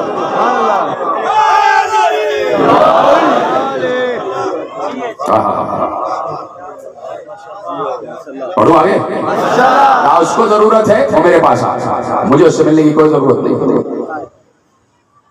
بادشاہ سے جا کے کہا, اس نے کہا بات ٹھیک ہے میں چلتا ہوں. پہنچ گیا اور کہا کہ عجیب آدمی ہو تم, بادشاہوں سے ایسے مذاہب ہوتے ہو, اس طرح بات کرتے ہو, بادشاہوں سے کیا کوئی اس طرح بات کی جاتی ہے؟ کہا کہ اگر بادشاہوں کے پاس درہم و دینار ہے تو میرے پاس علم ہے. اتنی آسانی سے کہ اگر بادشاہوں کے پاس دولت و حشمت ہے تو ہمارے پاس علم ہے, ہمارے پاس علم ہے. کھڑے ہوئے تھے دونوں, تو بادشاہ نے کہا اچھا بیٹھ جاؤ, کچھ بات کرنی ہے. کہا کہ تمہاری مرضی سے بیٹھوں گا, میری مرضی ہے بیٹھوں گا, بیٹھ جاؤ. میں تم سے کہہ رہا ہوں تمہیں بیٹھنا ہے تو بیٹھو, نہیں بیٹھنا تو چلے جاؤ. ایک جملہ ذمہ داری سے کہہ رہا ہوں, اس میں میرا اپنا کوئی جملہ نہیں, صرف ترجمہ آپ کے حوالے کر رہا ہوں. ترجمے میں ادھر ادھر ہو جائے تو الگ بات ہے, لیکن مفہوم وہی ہے جو روایت کا لکھا ہوا. کہا کہ تم کون ہوتے ہو مجھے کہنے والے کہ بیٹھ جاؤ, میری مرضی ہے میں بیٹھوں یا نہ بیٹھوں, تمہیں بیٹھنا ہے تو بیٹھ جاؤ, نہیں بیٹھنا تو چلے جاؤ. کہا بیٹھ جاتا ہوں, بیٹھ گیا, اس لیے کہ پورا عالم دیکھ رہا ہے. بیٹھ گیا, مرد عرب بھی بیٹھ گیا. کہا کہ تمہیں اپنے علم پر بڑا ناز ہے, تم نے کہا بڑا علم ہے تمہارے پاس؟ کہا ہمارے پاس علم ہے. اچھا علم ہے تو میں تم سے ایک سوال کرتا ہوں, اور جواب نہیں دیا تو تمہیں سزا دوں گا, اور جواب دے دیا تو 1 درہم و دینار کی تھیلی تمہیں دے دیں, منگوا لی تھیلی. پوچھو کیا سوال ہے, لیکن اس سے پہلے یہ بتا دو کہ یہ جو سوال پوچھ رہے ہو یہ عالم بن کے پوچھ رہے ہو یا متعلم؟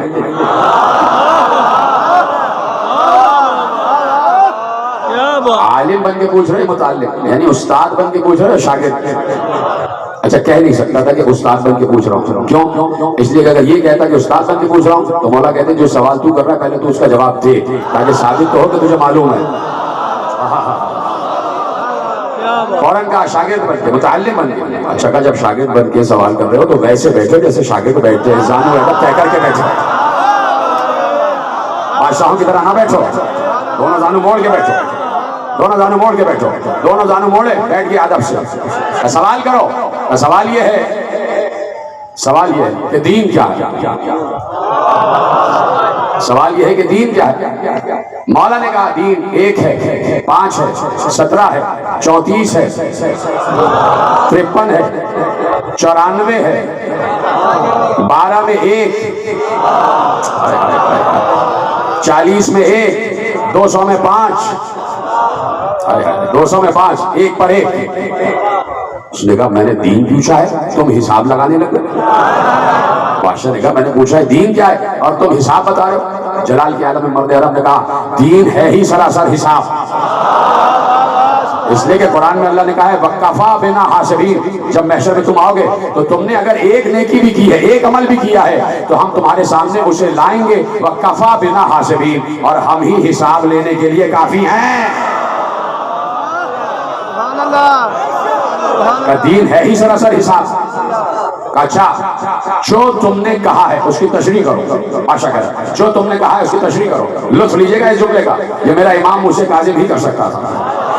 بادشاہ نے کہا جو تم نے کہا ہے اس کی تشریح کرو, اور اگر تم تشریح نہ کر سکے, جو 1, 5 یہ سب تم نے کہا ہے, اور اگر میری طرف دیکھیے, اور اگر تم تشریح نہ کر سکے تو میں تمہیں یہیں پر صفا مروہ کے درمیان قتل کر دوں گا. یہ بادشاہوں کا طریقہ رہا ہے, یہ جبر کا طریقہ رہا ہے. کہا سوال جو تم نے جواب دیا ہے حساب 1, 5, 17 یہ سب تم نے کہا ہے, اگر اس کا جواب نہ دیا, اس کی تشریح نہ کی, تو میں تمہیں یہی صفا مروہ کے درمیان قتل کر دوں گا. برابر میں غلام کھڑا ہوا تھا. غلام نے کہا بادشاہ ایسا نہ کرنا, اس مقام پہ قتل نہیں کیا جاتا. روایت کہتی ہے مرد عرب یہ سن کے زور سے ہنسا, زور سے ہنسا. پہلی مرتبہ شاید محمد کو کسی نے ہنستے ہوئے دیکھا ہوگا. ہنسا. بادشاہ نے پوچھا ہنسے کیوں؟ کہا ہنسا اس بات کے لیے کہ سوچ رہا ہوں, ہنسا اس بات پہ کہ سوچ رہا ہوں کہ غلام زیادہ جاہل ہے یا بادشاہ زیادہ جاہل ہے. غلام زیادہ جاہل ہے یا بادشاہ زیادہ جاہل ہے. کیا مطلب؟ کہا وہ زیادہ جاہل ہے جو یہ کہہ رہا ہے کہ کسی کی موت آئی ہے اور کہہ رہا نہ مارو, یا وہ جاہل ہے کہ کسی کی آئی نہیں اور کہہ رہا مار دوں گا. سبحان اللہ. کیا بتاؤ جواب دو. کہ 1 سے مراد دین اسلام, اسلام 1 ہے. 5 نمازیں, بولتے جاؤ نا, ایسے خاموش رہو گے میں بھی خاموش ہو جاؤں گا. 5 نمازیں, 17 رکعتیں, 34 تکبیریں, 53 تکبیرۃ الاحرام, رفع یدین, 94 تسبیحات. کا 12 میں 1, 12 مہینوں میں 1 مہینہ روزے کا. ایسے سنیں گے تو کیا ہوگا؟ 12 میں 1 میں نے کہا تو 12 مہینوں میں 1 مہینے روزے رکھنا ہے. کہا جو میں نے کہا کہ 40 پر 1 تو 40 درہم پر, 40 دینار پر 1 دینار زکات. اور جو میں نے کہا 200 پر 5 تو 200 درہم پر 5 درہم زکات. 40 پر 1 دینار زکات اور 200 درہم پر 5 درہم زکات. اور یہ جو میں نے کہا کہ 1 پر 1 تو سن, اللہ نے کہا ہے النفس بالنفس, جو 1 کو مارے گا اس کا بھی 1 ہی مارا جائے گا. پورا دین گنتی میں بتا دیا. اس نے کہا بالکل صحیح تم نے کہا, بہت اچھا جواب دیا. اچھا امام نے کہا کہ اس نے پھر تھیلی دے دی. کہیے لیجیے جو میں نے وعدہ کیا تھا یہ درہم و دینار کی تھیلی آپ کے پاس. امام نے کہا یہ تھیلی مجھے کیوں دی ہے؟ جواب کے لیے دی ہے. میں نے جواب دیا. کہا جو آپ نے جواب دیا اس کے لیے دی ہے. کہا اچھا ایک سوال میں تم سے کرتا ہوں. جواب دے دیا, جواب دے دیا تو یہ تھیلی میں تمہیں دے دوں گا.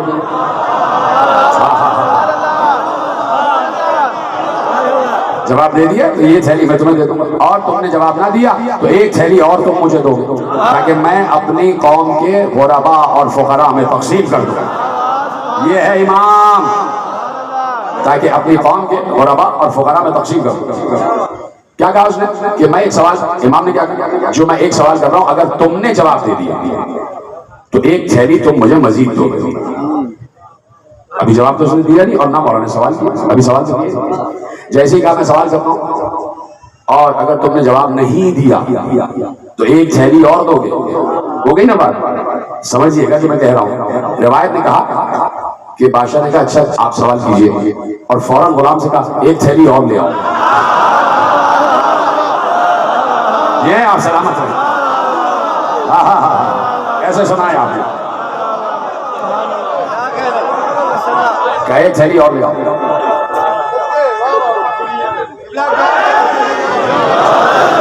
وہیں سے اس نے بھی اعلان کر دیا کہ عالم اور جاہل برابر نہیں ہوتے.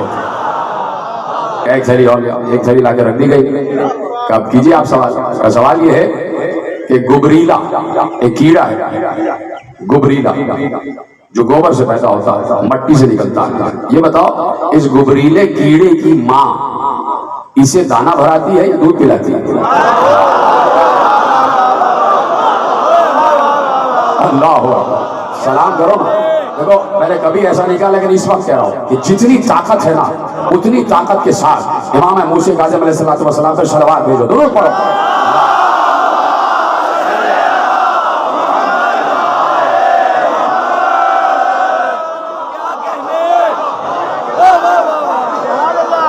یہ ہے عالم، یہ ہے عالم. یہ بتاؤ اس کیڑے کی ماں اسے دانہ بھراتی ہے، غذا دلاتی ہے یا دودھ پلاتی ہے؟ سبحان اللہ. اس نے کہا یہ تھیلی آپ کی.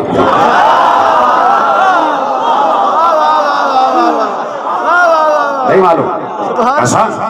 اللہ نے جب دنیا بنائی اس میں بہت سی مخلوقات آباد کی، ان کی مختلف غذا ہے، مختلف ہوا ہے، لیکن کچھ مخلوقات ایسی بنائی جو مٹی ہی سے پیدا ہوتی ہے اور مٹی ہی سے نکلتی ہے، اور جب وہ باہر آتی ہے اپنی ماں کے شکم سے تو ان کی غذا بھی مٹی ہی ہوتی ہے. ان کی ماں نہ انہیں دانہ دیتی ہے نہ دودھ پلاتی ہے. سبحان اللہ سبحان اللہ. دونوں تھیلیاں دی. امام نے کہا مجھے عبادتیں کرنی ہے. تھیلیاں لی، باہر نکلے، غربا اور فقراء میں تقسیم کر دی. بادشاہ نے پوچھا یہ نقاب میں مرد عرب تھا کون؟ کہا یہ مرد عرب تھا کون؟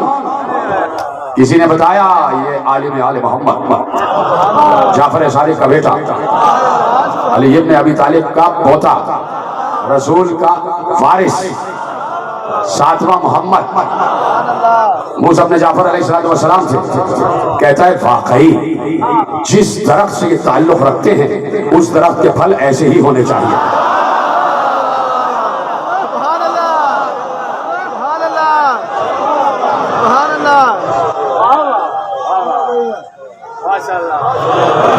سبحان اللہ. صلوات پڑھیں مل کے بآواز پڑھیں.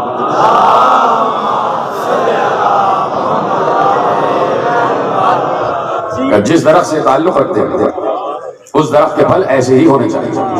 تو یہ درخت جسے شجر طیبہ کہتے ہیں، الم تر کیف ضرب اللہ مثلا کلمۃ طیبۃ کشجرۃ طیبۃ اصلها ثابت وفرعها فی السماء تؤتی اکلها کل حین باذن ربها. سورہ ابراہیم میں اللہ نے ارشاد فرمایا کہ ہم اپنے پاک کلمے کی مثال ایک پاک درخت سے دے رہے ہیں، جس درخت کی جڑیں زمین میں مضبوط ہیں اور اس کی شاخیں آسمان تک گئی ہوئی ہیں. اور اب کہا یہ درخت ہر موسم میں پھل دیتا ہے، ہر موسم میں پھل دیتا ہے، چاہے اموی موسم ہو چاہے عباسی موسم ہو، کوئی موسم بھی ہو، کہ ہر موسم میں پھل دیتا ہے. اور اس درخت کا ہر پھل وہی علم و ارادہ رکھتا ہے جو کوئی بھی پھل رکھتا ہے. اگر یہاں کا کوئی بڑا پتا بھی ہو، بڑا پھل بھی ہو، اس کے پاس بھی علم ہے، اور اگر کوئی چھوٹا پتا اس کے پاس بھی علم ہے. لیکن شجر ہے، بڑا حسین شجر ہے. اس سے حسین شجر اور شجرہ کائنات میں کوئی ہے ہی نہیں، جسے آل محمد کہا جاتا ہے، محمد و آل محمد، ابراہیم و آل ابراہیم. اس سے خوبصورت شجر اور شجرہ کوئی ہے ہی نہیں. جب شجرہ خوبصورت تو شجرے سے تعلق رکھنے والا ہر پھل خوبصورت. انہی خوبصورت پھلوں میں ایک پھل نام قاسم سے. حسن مشتبہ جیسے حسین کا بیٹا، جس حسن کا نام ہی حسن، حسن جیسے علی کا مطلب ہے جس سے زیادہ کوئی بلند نہ ہو، اسی طرح حسن کا مطلب ہے جس سے زیادہ حسین کوئی نہ ہو، اور اس حسن مشتبہ کا بیٹا قاسم ابن حسن، قاسم ابن حسن عظیم ترین شہزادہ، اتنی نازک جلد کہ پانی اترتا ہوا دکھائی دیتا ہے، اتنا نازک اندام شہزادہ کہ ماں نے بیوگی کے بعد بڑے ارمانوں سے بچے کو پالا ہے۔ جب خدا سب ماں بہنوں کے سہاگ کو سلامت رکھے، جب کہیں بیوگی آ جاتی ہے تو بیوہ کی امیدوں کا سہارا اس کی اولاد ہوتی ہے، بس وہ اولاد ہی کے لیے جی رہی ہوتی ہے، اولاد ہی کو دیکھ کر جی رہی ہوتی ہے، اور یہاں تو امام وقت کی زوجہ تھی، اور پھر جس نسل کو پالنا ہے وہ نسل امامت تھی، اور بیٹا بھی قاسم جیسا، جس کا مطلب ہے تقسیم کرنے والا۔ میں نے جملہ کہا آپ چپ ہو گئے، قاسم کا مطلب تقسیم کرنے والا، لیکن قاسم کے ساتھ کیا ہوا یہ آخر میں کہوں گا، جو سمجھ گئے انہوں نے سینہ و سر پیٹنا شروع کر دیا۔ قاسم کا مطلب تقسیم کرنے والا، اور حسن مشتبہ کا حسین ترین شہزادہ، ماں کی ارمانوں کا مرکز۔ ماں روزانہ نیا جوڑا سیتی ہے، پہناتی ہے، آج میرا بیٹا اس جوڑے میں کیسا لگے گا، آج میرا بیٹا اس جوڑے میں کیسا لگے گا، کبھی گلابی کرتا زیب تھا، کبھی سبز کرتا، ہر رنگ میں قاسم جچتے تھے۔ حسن ہے ہی اسی کا نام، جو لباس پہنا دو اچھا لگتا ہے، اور پھر وہ حسن جو حسن ازلی ہو، جو آل ابراہیم کا حسن ہو، وہ تو خدا کا خاص عطیہ ہوتا ہے، اس لیے کہ ہر رنگ بنا ہی ان کے لیے ہے۔ صبغۃ اللہ ومن احسن من اللہ صبغۃ، رنگوں میں بہترین رنگ تو اللہ کا رنگ ہے، اور ان پر اللہ کا رنگ چڑھا ہوا تھا۔ وہ حسین یہ بھی حسین، وہ حسن کو پسند کرتا ہے تو ان کو پسند کرتا ہے۔ بیٹے کو کبھی کوئی کرتا کبھی کوئی کرتا، اور دیکھ دیکھ کر بلائیں لیتی تھی، بلائیں لیتی تھی، قاسم تیری ماں تجھ پر قربان، کیا حسین شہزادہ ہے۔ اور پھر دوسری بات یہ ہے کہ بیوہ کے دل میں بس ایک ہی ارمان رہتا تھا کہ جلدی سے یہ بیٹا بڑا ہو تو میں اس کی دلہن بیاہ کے لے آؤں، گھر میں کوئی تیسرا فرد آ جائے تو گھر میں چہل پہل ہو جائے، اس کے بعد بچے آ جائیں گے گھر میں پوتے پوتیوں کو کھلاؤں گا۔ بس اسی ارمان میں بی بی فروا قاسم کی پرورش کر رہی تھی، دیکھ دیکھ کر جی رہی تھی۔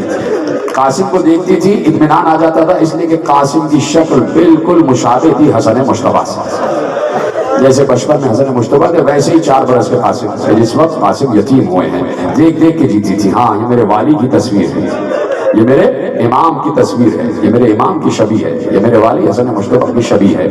قاسم جوان ہو رہے تھے، سارے گھر والوں کی امیدوں کا مرکز، سارے گھر والوں کی محبت، شریکت الحسین ہیں، چھوٹی بیوی ہیں، جتنی بیویاں اس گھر میں سب حسن مشتبہ کی اولاد کی محبت کرتی تھی، سب بڑا خیال رکھتے تھے، تو ایک طریقے سے بڑے نازوں میں پلا بچہ تھا۔ میں نے جملہ کہا آپ نے سن لیا، نازوں میں پلا بچہ تھا۔ تو جب نازوں میں پلا بچہ ہوتا ہے، نازک جلد، نازک اندام، گورا رنگ، باریک زلفیں، تو ماں بہت کم یہ چاہتی ہے کہ یہ دھوپ میں باہر نہ جائے، ماں چاہتی ہے دھوپ میں باہر نہ جائے، کہیں جلد جھلس نہ جائے۔ تو قاسم کو بھی جب کبھی باہر بھیجا ہے تو چھتری کا سایہ کر کے بھیجا، چھتری کا سایہ کر کے بھیجا۔ قاسم کے چہرے پہ نقاب بھی ڈال دیتی تھی، یا تو علی اکبر ساتھ جاتے یا عباس و حسین ساتھ جاتے، جب بھی ساتھ لے کے جاتے، کہیں مسجد جا رہے ہیں تو قاسم چھتری کے سائے میں جا رہے ہوتے تھے۔ اتنے حسین شہزادہ۔ ختم ہو رہی ہے گفتگو۔ کیا دیکھا قاسم نے بچپن سے؟ باپ کے جگر کے 72 ٹکڑے بچے نے تشت میں گرتے ہوئے دیکھے۔ صرف یہیں پر ختم نہیں ہوئی، ظلم یہیں پر ختم نہیں ہوا، باپ کے جنازے کو گھر سے جاتا ہوا دیکھا، چچاؤں کے کاندھے پر باپ کا جنازہ گھر سے جاتا ہوا دیکھا۔ ہچکیاں تو پہلے ہی بچے کی بنی ہوئی تھیں کہ بابا کے ساتھ ظلم ہوا ہے کہ جگر کے 72 ٹکڑے باہر آ گئے، اور اب اور کہ ایک اور ظلم ہے کہ باپ سے جدائی ہو رہی ہے، گھر سے بابا کا جنازہ جا رہا ہے۔ قاسم پھر بھی گریا کرتے رہے، ماں نے لپٹا لیا، سینے سے لگا لیا۔ قیامت تو قاسم پر اس وقت گزر گئی جب باپ کا جنازہ گھر میں واپس آیا، اور اس عالم میں واپس آیا کہ جنازے پر تیر لگے ہوئے تھے، اور کفن سے تازہ تازہ لہو بہ رہا تھا. یہ قیامت اور اس قیامت پر یہ قیامت کہ جب باپ کا جنازہ صحن میں لا کے رکھا گیا تو دیکھا کہ کوئی تیر میری پھوپھی نکال رہی ہے اور کوئی تیر خود میری ماں نکال رہی ہے. تو بچہ تو یہی ہوتا ہے نا کہ جب بڑا کوئی کام کرتا ہے بچہ ساتھ ساتھ اس کی نقل کرتا ہے. تو قاسم کے تو وہ باپ تھے نا, حسن تو باپ تھا قاسم کا, اور دیکھ رہا تھا قاسم جیسا بچہ کہ باپ کے جسم پر تیر پیوست ہے اور میرے گھر کے بڑے خود میری ماں تیر نکال رہی ہے. تو بچے نے چاہا میں بھی کچھ خدمت کروں. تو قاسم 4 برس کے روتے ہوئے آگے بڑھے اور اپنے ننھے سے ہاتھ ایک تیر کی طرف بڑھائے کہ باپ کے جنازے سے تیر نکالیں. جیسے ہی یہ منظر حسین نے دیکھا بے اختیار بچے کو سینے سے لگا لیا. بیٹے میں ابھی زندہ ہوں. کیا سن رہے ہیں میرے عزیزوں؟ بیٹے میں ابھی زندہ ہوں. کیا گزری ہے قاسم پر؟ ہاں, جیسے ہی یہ کہا بیٹے میں ابھی زندہ ہوں, فوراً قاسم کے رخسار پر پیار کیا, سر پر ہاتھ پھیرا, سینے سے لگا لیا. یعنی یہ بتا رہے تھے کہ یتیموں کے رخسار چومے جاتے ہیں, یتیموں کے سر پر ہاتھ پھیرا جاتا ہے, یتیموں کے بدن کو سینے سے لگایا جاتا ہے. اب آپ خود ہی سمجھ جائیں نا جملہ, سکینہ بھی تو عصر کو یتیم ہوئی تھی.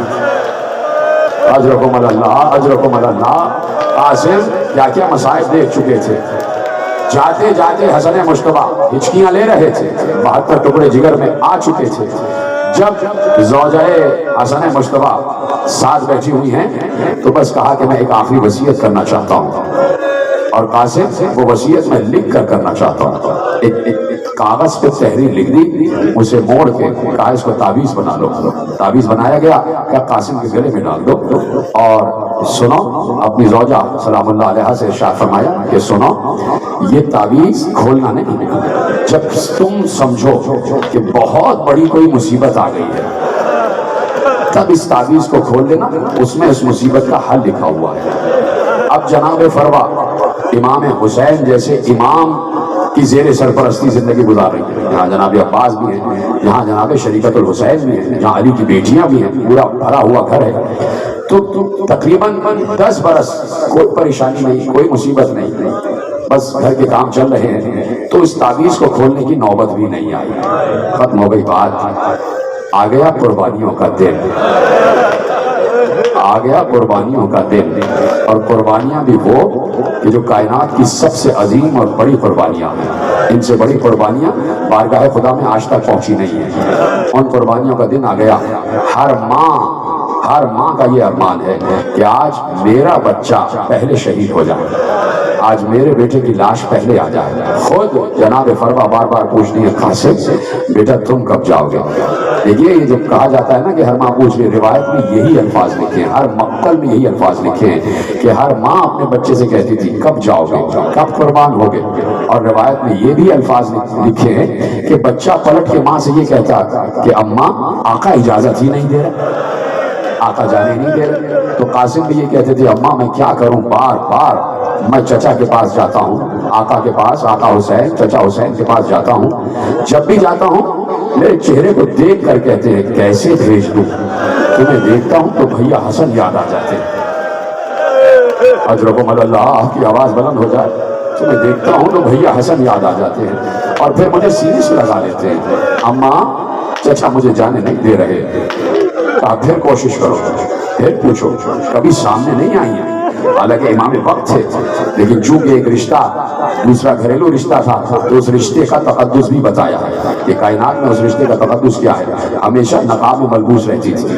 امام حسین سے کبھی کوئی ذاتی طور پر سامنے ہم نے کوئی فرمائش کبھی کی نہیں. کہتی بیٹا جاؤ, آخری مرتبہ پوچھ کے آؤ, اجازت لو, جا کے آؤ. قاسم چلے. سنیے گا کیا ہوا. امام حسین کے قریب آئے.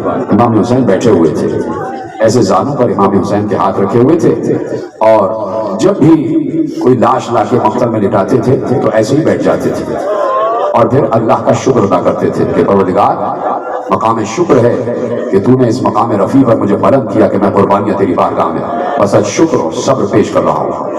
ایسے میں قاسم آئے, بیٹھ گئے, کچھ کہا نہیں. چچا کے ہاتھ ایسے اٹھائے اور اٹھانے کے بعد چومنے لگے. کیا یہ جملہ ہونے کے لیے کافی نہیں؟ زانوں سے چچا کے ہاتھ اٹھائے اور چومنے لگے. چوم رہے تھے. حسین نے کہا قاسم کیا کر رہے ہو؟ کہا چچا اجازت دے دیجیے، جانے کی اجازت دے دیجیے، اپنے بابا حسن کا اس شجاعت کا اظہار کرنے کی اجازت دے دیجیے۔ پھر لپٹا لیا، کہا نہیں قاسم بیٹا تمہیں جانے نہیں دے سکتا، تمہاری ماں کا تم سہارا ہو، سارے اہل حرم تمہیں دیکھ کے جیتے ہیں۔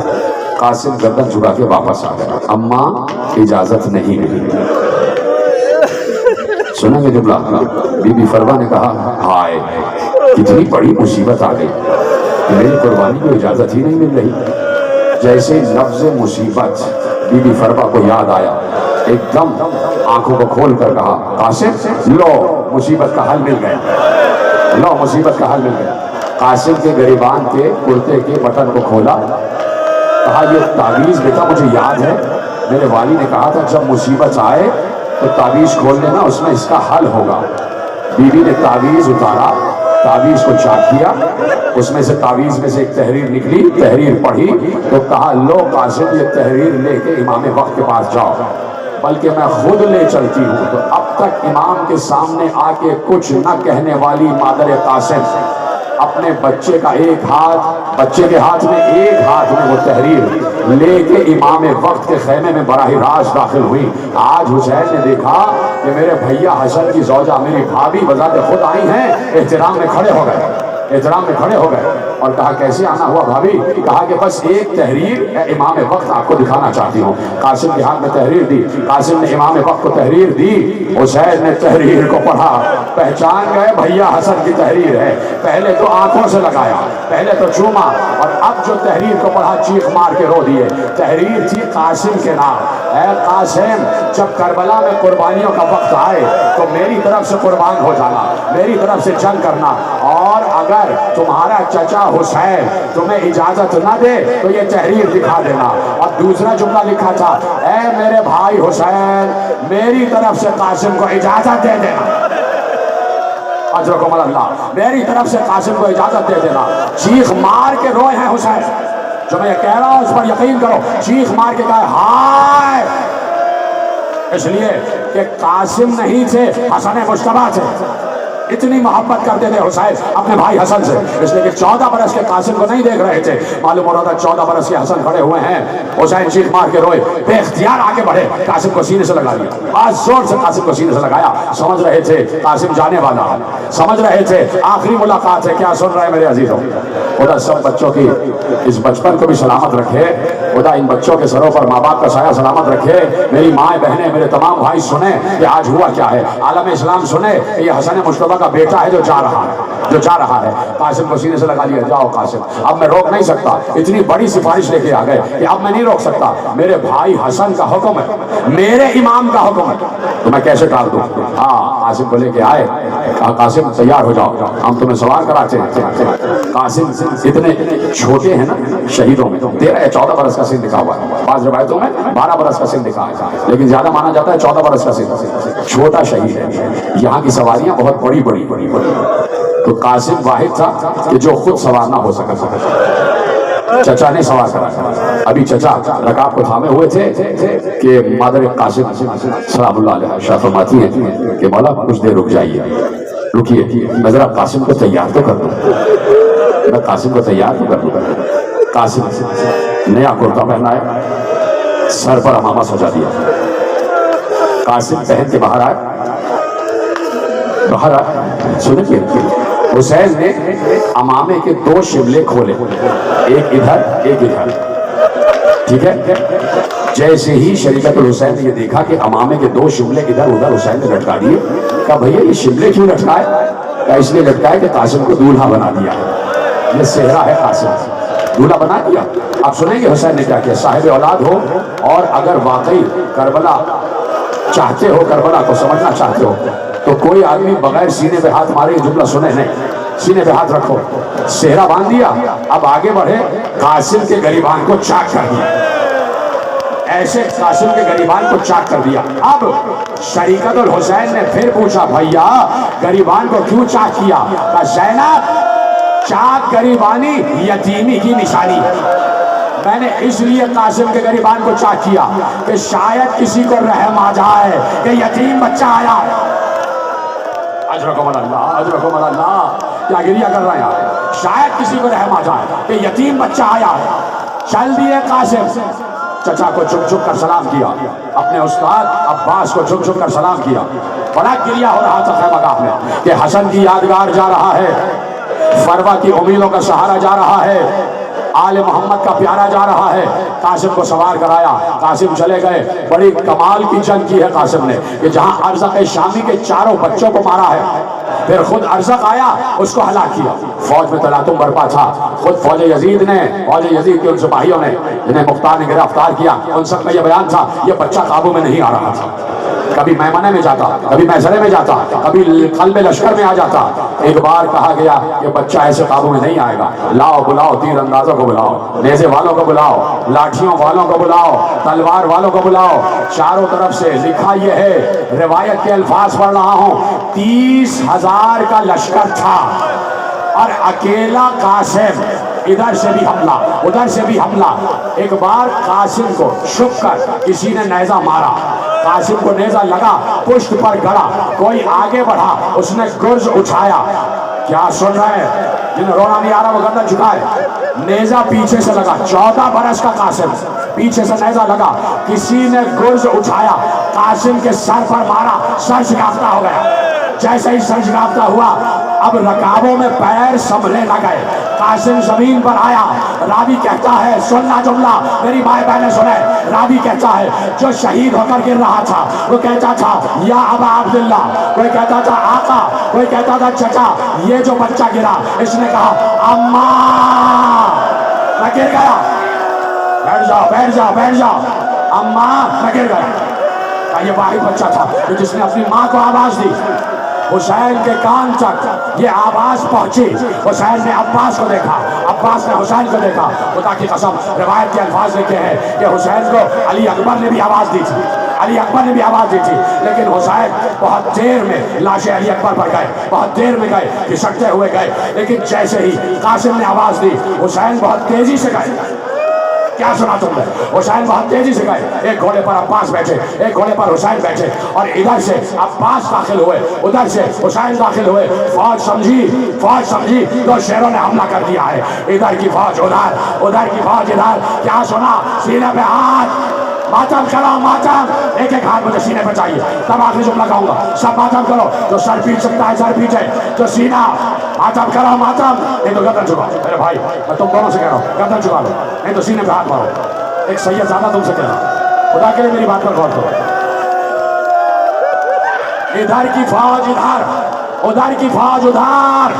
آخری جملہ امام زمانہ نے کہا سلام ہو اس شہید پر جس کی دائیں بچ لیا بائیں, بائیں بچ لیا دائیں. قاسم تقسیم ہو گیا.